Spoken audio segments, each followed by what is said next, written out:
What's going on, guys, and welcome to our third tutorial. Well, in this tutorial, we'll be talking about loops, right? And your host is still Morex the coder. Cool. Let's get started, right? So let's just discuss what kind of loops we're gonna be covering in this tutorial. So we'll discuss the for loop, then we'll have a discussion about the while loops, then we will do some application, right? So we're going to discuss for loop, then we're going to do a little bit of a bit application, then a while loop, and then we're going to discuss the application of that, right? And then we're going to have a bit of an example. So that example is going to be part of the application. Cool. Let's get started. So we have a for loop, right? So what is a for loop? To put it in a simple words, a for loop is a loop that is used to iterate over a sequence. You will recall from our discussion of data types, we discussed the data type a string, which is a sequence of characters, right? So we'll just keep it simple for this tutorial since we haven't discussed sequences. So sequences will be part of the next week tutorial, not this tutorial. So this week I'm just going to introduce you to for loops and while loops. Then I'm going to show you how to use a for loop to iterate through a sequence which we know already, which is a string, right? Because a string is a sequence of characters. If you missed that tutorial, just head over to that tutorial and do watch that so that you don't get lost as to what we're talking about. But to put it simple, think about it, right? You have a word, right? If you have a word is a string, right? It's a data type falling under the category of numeric type. So you organize those words, right, to create a meaningful word or a meaningful sentence, right, which is a string, right? So when the definition is a sequence of characters, right? So it's a way of organizing. So sequence of characters, these are characters that have been organized to create a meaningful string. Cool. So let's just discuss about the syntax of a for loop, right? So you start off with the for keyword, then it's an element, right? So this element can be an element. So in this case, on this tutorial, we're going to be using a sequence as a string, right? So it's going to be a character from our string, right? But then this element, I put it here so that it's a generalized definition, not just a definition that is applying to just a string sequence, but all other sequences. We're going to be talking about loops, dictionaries, tuples, sets, frozen. We're going to be talking about that in the next tutorial, just to keep this tutorial a little bit simple, because the thing is with loops gets to be a bit confusing.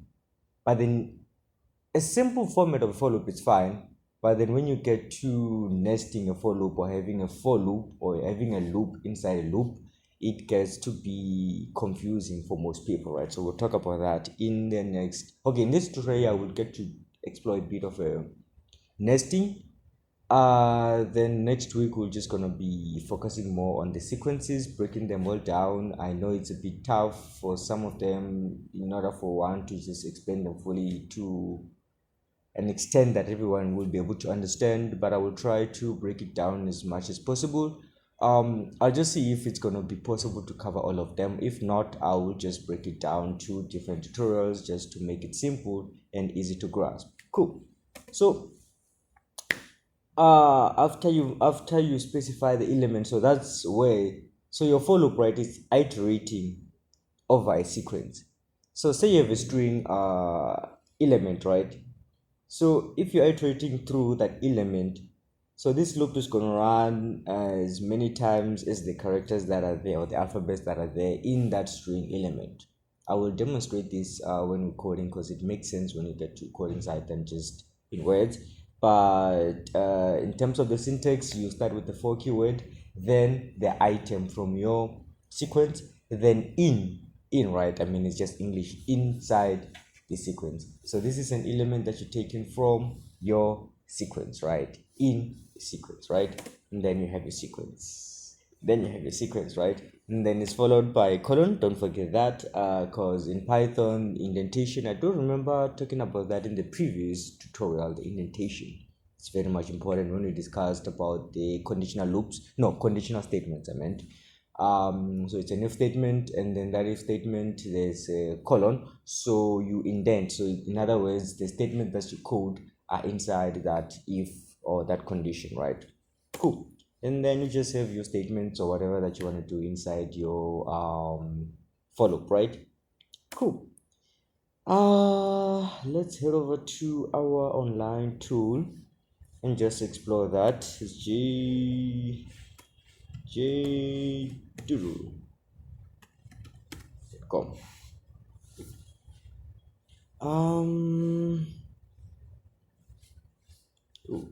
Cool. And then we want Python 3 as discussed in the very first tutorial.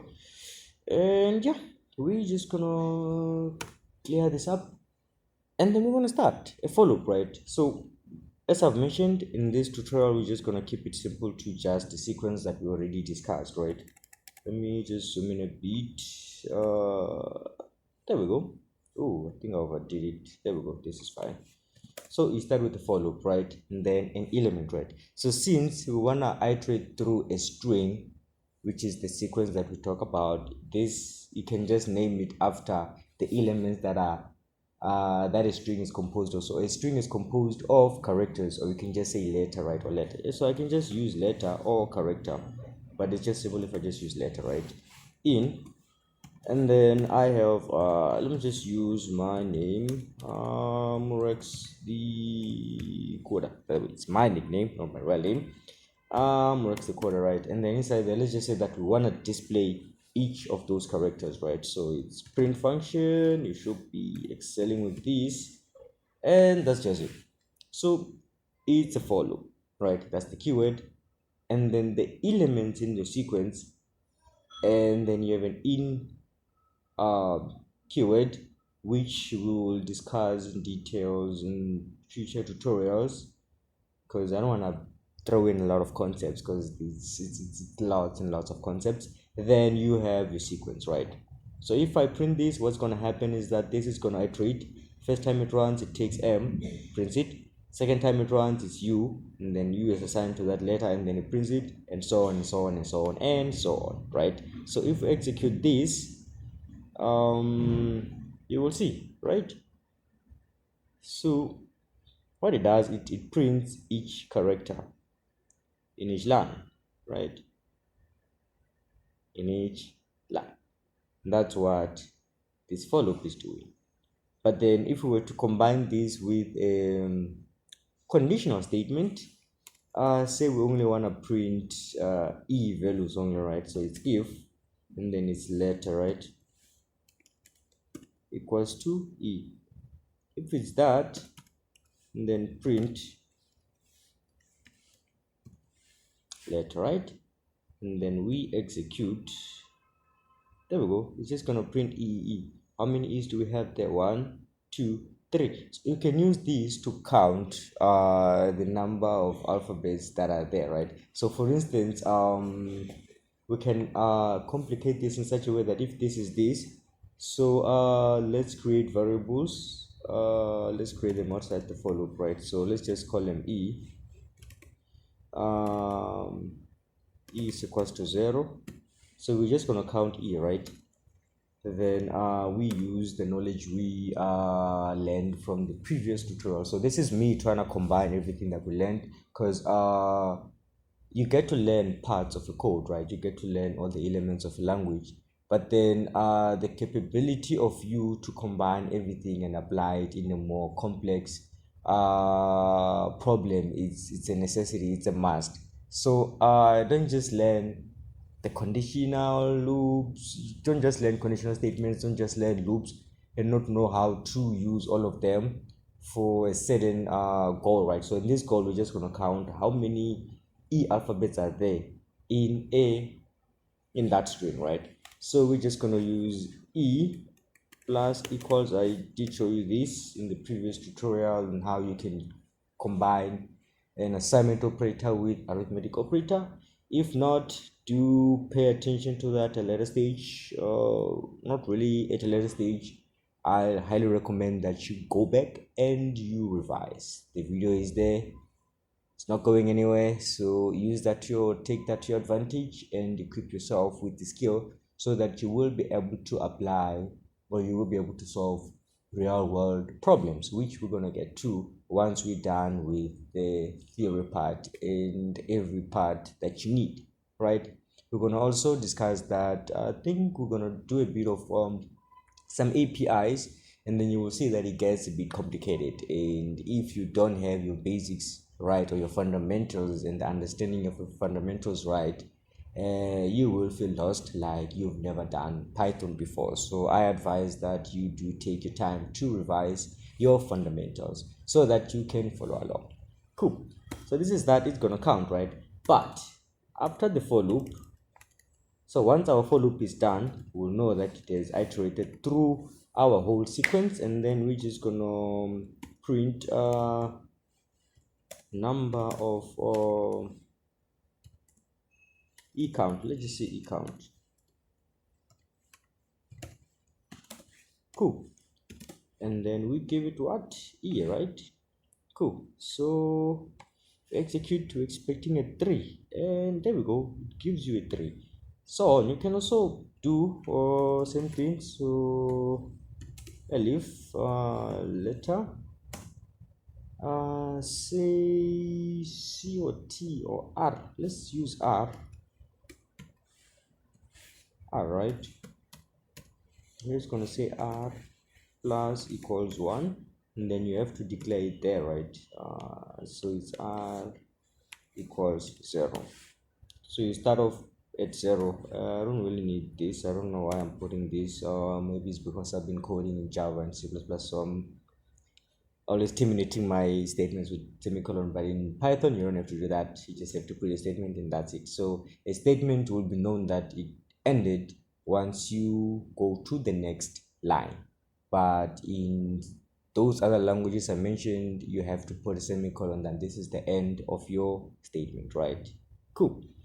Run this. There we go, but we forgot this, so you can just copy this and paste it there. Then you indicate you're counting R, and then you want to print R, and then you execute. You're expecting 2 of them, and there we go. I do believe that this was easy to follow and it wasn't that complicated at all. If it is, do take your time, pause the video, then try to understand this concept, right?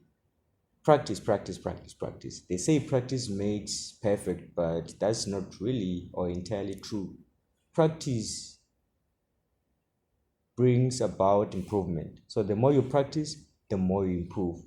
So when you keep on practicing and keep on practicing, you get to improve and improve and improve and improve after each practice. So you get to be better and better and better and better. So practice and practice and practice more, some more, even furthermore, right? Cool. We done with that. Cool. Let's head over to the last loop, right? Cool. Let's head over to a while loop, right? So a while loop, a while loop, what is a while loop, right? That's the question that one gets to ask. What is a while loop? So a while loop, it is a loop that iterates through the code within its body. Now I want you to pay attention to the definition I gave previously. So with that one, it's a loop that is used to iterate through a sequence. So you always have a sequence for your for loop, right? You saw how we break down the sequence, right? No, how we broke down the syntax, I meant. So that's a for loop. A while loop, it is a loop that iterates through whatever code you have inside its body. But then you will see that there's a condition, right? So that condition can be made to be just infinite, and then inside you get to introduce something. We're going to be introducing this keyword called break. So a break is a keyword that you use to break a loop. This is you telling your loop that stop, it's done, it's finished, right? Cool. So let's check out the syntax and we're gonna get over to our program and we apply, right? Cool. So you start with the keyword while, right? It's while, and then you have a condition, right? After that, it's a semicolon. Oh no, it's not a semicolon, it's a colon. This is you telling your program directly, cool, this is my while loop, and whatever that comes indented, right? You must make sure that it's indented. If you remember from our discussion, indentation just means a bit of a space. So if you press enter, right, so you see, say for instance, you type or write your code in alignment to the same position where your while loop is or your while keyword is, that is not inside a while loop.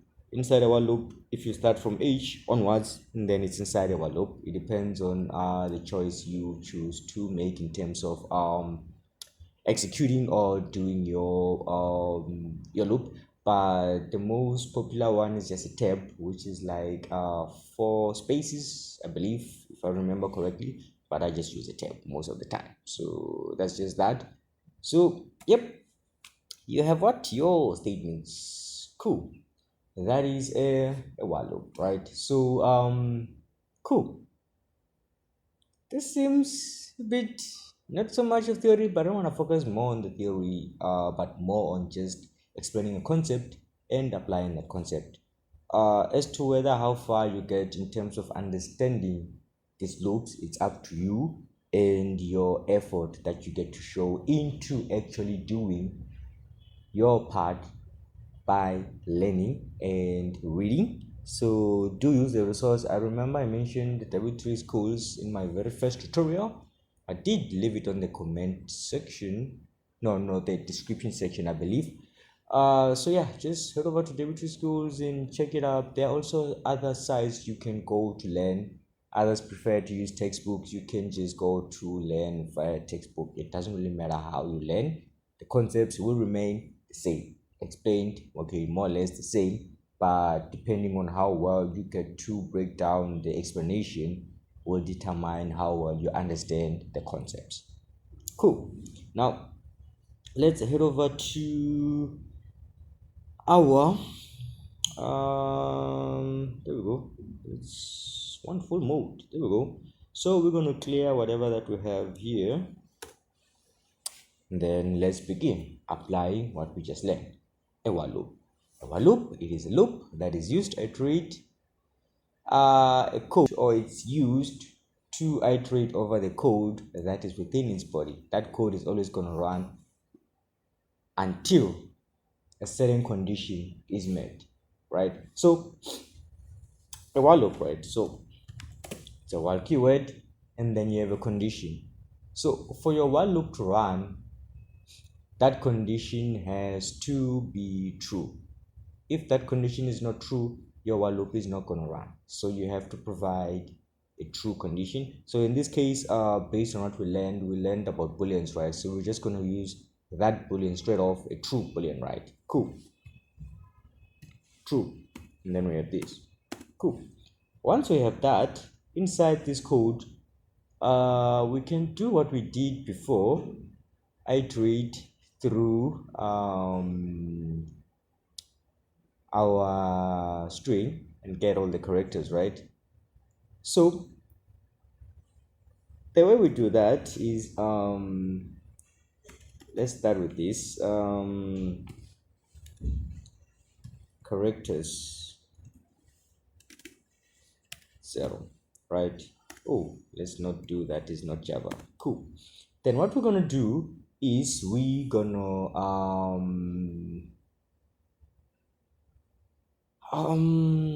how should we do this? I don't want to complicate this. Okay, let's not complicate this. So what we're gonna do is we just gonna write a program that prints hello multiple times. Okay, we can leave yeah, we can leave that behind as it is. So let's just say count, right, and then it's 0. Cool. and then we're just gonna print hello, right? And then after printing hello, we're gonna increment our count, and then we check if count equals 5, we want this loop to break. Cool. How many times is hello gonna be printed again? So it's gonna run, right? First time, that time. Just analyze this before you actually continue with this video, just so that you get to put yourself in a position where you understand the concepts, right? Or you understand what you're actually doing, right? That way it makes it easy for you to fully understand how your loop works. This gets to improve your way of reading code, because to become a good developer, you must have a certain attributes, right? One of them is being able to read your code. I mean, if you can't read your code, you won't be able to know where the error is. I mean, we're gonna talk about different kind of errors as well, like syntax errors, logic errors. Because logic errors is way much important, because okay, no, not really that much important as compared to syntax. Because with syntax error, your code doesn't compile. With logic error, your code doesn't do what it's supposed to do. So it compiles but doesn't do what it's supposed to do. We'll talk about that in future tutorials. Let's execute this, and then we will have our error. As you see, this is our syntax error because we have a space where we are not supposed to have a space. And then we run this again. There we go. So it is 1, 2, 3, 4, and 5. So it ran 5 times. But when count was 5, it broke, right? What does it mean? So we started off with 0. It printed hello, right? And then it started counting hello. Yes, I printed hello for the first time. I'm checking. Okay, I'm not yet 5, so I'm gonna run again. It runs again, right? Print hello for the second time. So since this value was or is currently at 1, it gets added another 1, which is gonna make it 2, right? And so on and so on, and then you get to that part. Please go play around with this part and explore, have fun. But yeah, let's head over to our last slide and discuss the example. It's a bit of a big example, but not that big. I just wanted to have something that is a bit more practical. So cool. So here's an exercise, right? So what you're doing is you're creating a simple calculator that performs the following. It's a calculator that adds 2 numbers, subtract 2 numbers, multiplies 2 numbers, and divide 2 numbers, right? But then here's the thing, you are not allowed to divide by 0. So division by 0 is not allowed. Rather, if you are dividing by 0, then display an appropriate message for that, right? Cool. Let's head over to our code. If you remember, we have this, right, as our comments. So this is a simple calculator program, right? Cool. And you guessed it, right? We're gonna be applying a while loop, because it's just gonna keep on adding and adding and adding and adding and adding and adding and adding, right? Or you can just keep it simple and make it just run once, right? You can just keep it simple as make it run once, right? So what I'm gonna do in this case, to make it more fun, since we just learned while loops or the loops today, I'm gonna keep it just run once, right? It's just gonna ask for 2 numbers and then it provides the output. So we're just gonna keep it more of conditional statement or statements, right? And then we're gonna use while loops at a later stage to keep on asking over and over. So I would want you guys to go and implement the while loop part, and then provide a condition of when should you stop, right? You can either choose whether to say, if the user say that complete or done, break, right, you break the loop. you guys are going to be able to do that. We'll discuss a bit about that in the future tutorials just to make sure that everybody got that right, because yeah, this while loop, it's gonna come part of the tools that we use, right?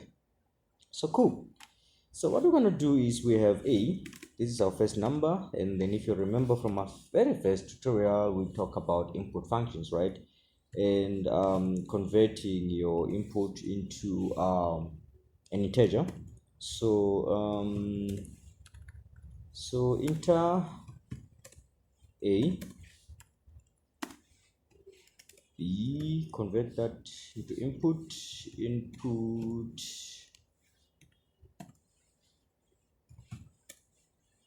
enter b. There we go, right? And then after that, op for operation, and then we're just gonna say either plus, division, multiplication, or subtraction, right? Choose operator. Well, you can make it more nice in terms of the operators than what I did. I just added them there, right? Cool. We have that, and then after that, if our op is equals to plus, what you're gonna do is you're gonna display the sum, right? You're gonna display the sum. You're gonna display the sum. You're gonna display the sum, right? Cool. Then we're just gonna be adding the sum. Cool. And then else if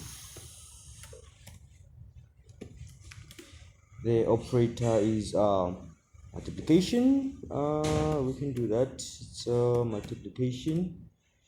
Cool. What will display is product, and then it is right.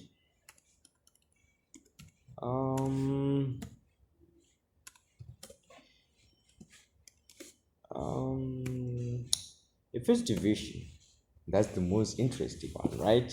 Because we're gonna have conditions inside there, right? If it's division, right?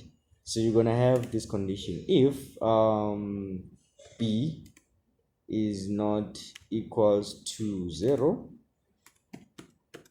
If b is not equals to 0, right, you're gonna display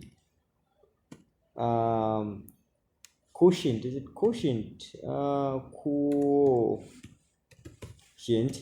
I do believe I'm using the right word, so it's just b, right? And I have been making a mistake ever since.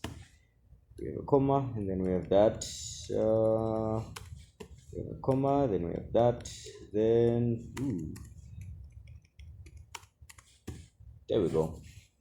So that is that. Else print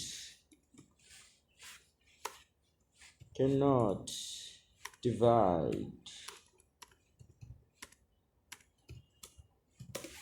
by 0, right? And then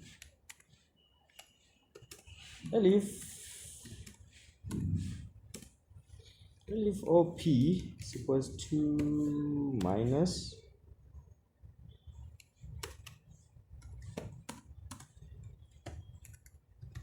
print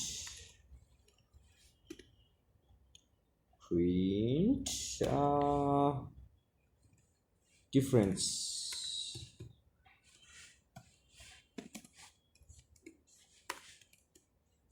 a minus b, right? And there we go. That's your simple calculator. I do hope you followed along. Do break it down if it was a bit too fast. I don't want to make the video too long, so do break it down, then you just walk through it step by step, because all that I applied is the concepts we have covered ever since we started, right? And you'll remember, if you're still using this IDE, the online one, so you provide the first number, say it's 10, second one is 20, right? And then say you provide the plus, right? So if you run this, we're expecting the addition. So yeah, let's see the result. So the result is 30, so it's 10 plus that. But if you want a space after that, you can just do this print. There we go. And then we execute, right? There we go. We have that, and then our sum is that. And then if I provide the subtraction, if I say subtraction, so I'm going to say 10 minus 20, so that has to be minus 10, right? It gives you the difference. And then if it's division, let's check it out. It gives you 2.5 because it's 10 over 20. So 10 goes once and leaves half, right? So 20 goes to 10 how many times? Once, because you just divide by 10, right? And then you're left with 10, which is a half of the number that you're dividing by. So that's what it gives you. If you say multiplication, expecting what, 200. There we go. Cool. Now let's test it out, right? So now instead of dividing by a valid number, we divide by 0. So we should get a message, right? Cannot divide by 0. Cool. So I want you to go practice this. Then after this, practice this with a while loop. This is gonna help you. And yeah, I think we are done for this tutorial. We'll talk more about these loops in the next tutorial. Oh, I did mention something about nested loops, right? Cool. So let's quickly just do that. So it's 4, and then I have say I want to count numbers from 10 to 0, right? But then I have a position, so I want to first the position. This is just my one. The first column is just going to be displaying my the line. Then the second one is the count, right? I don't think we should be doing that though. No, I think it's way too early for that. Let's not do the nested loops in this tutorial. We'll get to do them in the future tutorials. So for now, just go learn what a for loop is, then a while loop is, then practice the example that I gave you, then try to implement that example using a while loop. Reason being that you want this program to not only just run once, but to run countless times until you say that, okay, cool, I'm done using this calculator, I want to be done, so it closes, right? Why don't you go do that, and then we'll learn this, because the thing is, I'm avoiding using doing sequences or doing much of or nested loops without us having to discuss sequences, right? Because the for loop, we're going to be using it mainly for iterating over a sequence. Then a while loop, it's we're going to be using it to run a certain code until a certain condition is met, right? So already based on these two concepts we just learned, you can tell the difference that a while loop can run infinitely without stopping unless you have a condition to stop. But yeah, we'll talk more about this. I do hope you enjoyed this tutorial, and if you did, do leave a like and a comment, and do subscribe if you haven't subscribed or you just stumbled upon this. And do check out my other videos. I do have C++, C Sharp, all those languages. Okay, C Sharp is not yet up. So C Sharp is not yet up. C Sharp, JavaScript, and HTML are not yet up. I'm still working on the schedule to put them up, but they'll be up soon. But that's it from me, and do have a lovely Monday.